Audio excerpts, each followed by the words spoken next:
didobrak rumahnya, ternyata yang didapat bukanlah Rasulullah melainkan adalah Sayyidina Ali.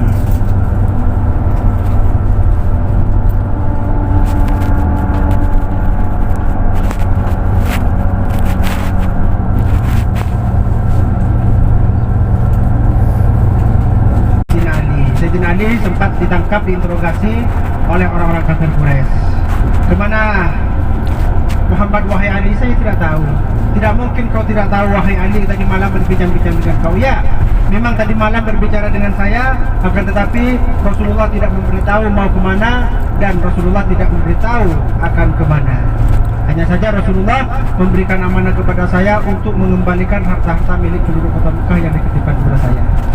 Dan pada saat itulah Sayyidina Ali dilepaskan, dan orang-orang kafir Quraisy itu memerintahkan agar akses ataupun jalur keluar dari kota Mekah ini ditutup agar tidak bisa keluar Rasulullah. Karena kalau Rasulullah itu langsung menuju ke kota Madinah akan tertangkap, karena kota Mekah ini sangat luas dan sangat besar sekali. Jadi Rasulullah masih sempat sembunyi ataupun transit di Gua Sur. Dan orang kafir Quraisy itu menelusuri ataupun mendobrak semua rumah-rumah yang ada di kota Mekah Mukarramah. Bahkan orang kafir Quraisy ini sempat naik ke Jabal Sur, naik ke atas. Setelah sampai ke mulut guanya, ternyata di mulut guanya ada sarang laba-laba. Itu bahkan sarang laba-laba itu sebelum Rasulullah lahir sudah ada sarang laba-laba ini. Dan di mulut gua tersebut ataupun di pintu guanya ada burung merpati yang sedang bertelur. Sampai sekarang burung merpati itu diperlibatkan oleh jamaah haji dan jamaah umrah.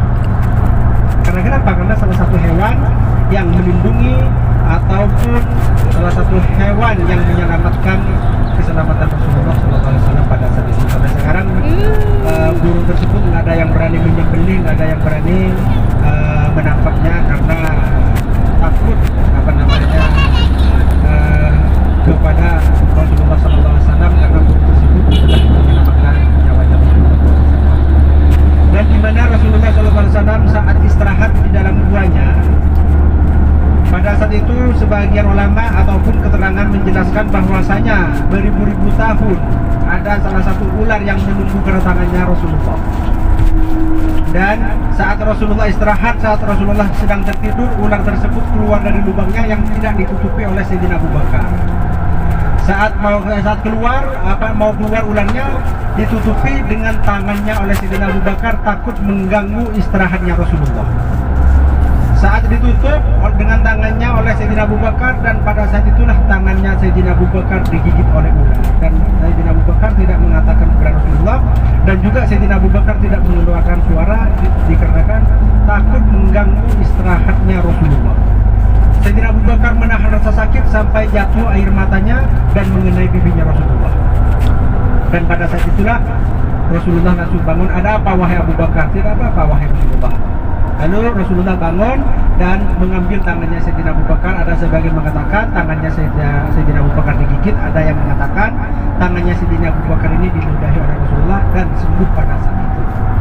Masya Allah, Masya Allah. Siapa yang memberi makanan, siapa yang mengirim makanan dan minuman Rasulullah dan Sayyidina Abu Bakar? Yang mengirim makanan dan minuman itu adalah putrinya Sayyidina Abu Bakar, namanya Siti Asma. Siti Asma ini saat mau naik gunung Jabal Sur tersebut mengambil bajunya paling bawah dirobek, diikatkan ke perutnya takut kandungannya jatuh. Karena pada saat itulah Siti Asma sedang hamil 8 tahun sampai 9 bulan. Itulah perjuangannya putrinya Sayyidina Abu Bakar, bukan hanya Sayyidina Abu Bakar lah yang berjuang, tapi juga putrinya ikut andil ataupun ikut berpartisipasi saat perjuangannya Rasulullah dan perjuangan Sayyidina Abu Bakar. Bismillah yang dimuliakan oleh Allah, insyaallah di Rasulullah, di mana sempat orang kafir Quraisy itu naik ke Jabal Sur ataupun ke Gua Sur. Sampai ke mulut guanya ada sarang laba-laba dan juga ada burung merpati yang sedang bertelur, dan juga tidak mungkin Muhammad masuk ke dalam gua ini, karena kalau masuk ke dalam gua ini maka burung merpati ini akan kabur, kata orang kafir Quraisy. Dan orang kafir Quraisy saat meninggalkan gua tersebut ingin turun, dan pada saat itulah sebuah bunyi cicak yang berbunyi di dalam gua. Dan kata orang kafir kafir Quraisy, kok bisa ada cicak berbunyi di dalam kalau nggak ada orangnya? Lalu orang kafir Quraisy mengambil batu dan dilempari ke dalam guanya mengenai mulutnya Rasulullah SAW. Dan sampai sekarang itu disunatkan ataupun membunuh cicak. Tahu cicak nggak? Alhamdulillah, berfirman yang dimuliakan oleh Allah, insyaallah dan Allah, ini di sebelah kanan ada pelang kuning. Ini adalah batas-batas padang Arafah, karena program kita yang kedua yaitu menuju ke padang Arafah, di mana padang Arafah ini adalah tempat wukufnya saudara ataupun saudari kita yang ingin melaksanakan ibadah haji pada tanggal 9 Zulhijjah. Sedangkan Bapak dan Ibu, tujuan kita sekarang menuju ke padang Arafah bukan untuk melakukan wukuf, tetapi ingin berziarah. Dan di sanalah nanti Bapak dan Ibu semuanya berdoa masing-masing. Semoga Allah berikan kesempatan, semoga Allah memberi undangan kepada kita dan keluarga kita untuk melakukan wukuf di padang Arafah pada tanggal 9 Zulhijjah. Di mana saat tanggal 9 Zulhijjah di padang Arafah ini dipenuhi dengan serba putih-putih, dipenuhi dengan gelombang putih-putih. Jadi semuanya bersatu berkumpul di padang Arafah saat ingin hendak melaksanakan ibadah haji. Ibu, saat berada di sini semua dibasahi dengan air